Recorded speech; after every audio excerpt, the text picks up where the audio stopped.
बिहार के deputy CM Lakhisarai पहुंचते हैं, गोलियों की बौछार होती है। जिस तरह से गोलियों की तड़तड़ाहट होती है, आम आवाम में खौफ हो जाता है। लेकिन सरकार में बैठे हुए लोग गोलियों की तड़तड़ाहट के बाद कहीं ना कहीं उसकी तारीफ करते हैं।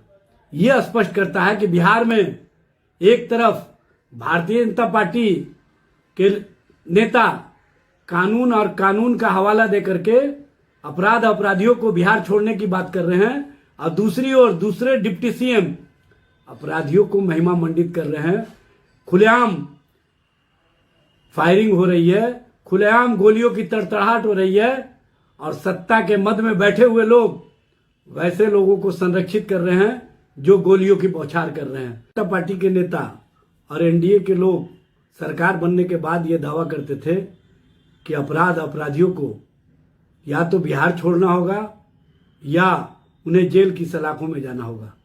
लेकिन जिस तरह से आज बिहार के डिप्टी सीएम लखीसराय पहुंचते हैं और विजय समारोह में उनके लिए जिस तरह से गोलियों की बौछार होती है, जिस तरह से गोलियों की तड़तड़ाहट होती है, आम आवाम में खौफ हो जाता है।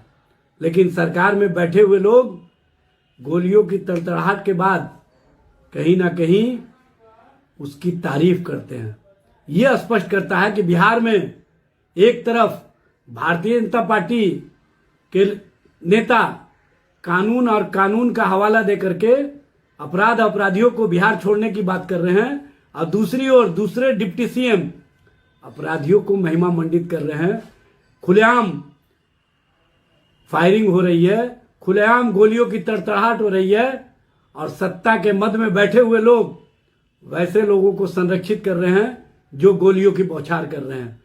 कैसे चलेगी सरकार और सरकार का यूएसपी जब सरकार के अंदर बैठे हुए लोग इस तरह का कारनामा करवाते हों, और इस तरह की कार्रवाई के बाद वो उन लोगों की तारीफ करते हों जो गोलियों की तड़तड़ाहट से इनका स्वागत करते हैं। विजय सिन्हा जी, आप बिहार के डिप्टी सीएम हैं, आप बिहार में कानून की बात करते हैं, आप बिहार में बुलडोजर नीति की बात करते हैं।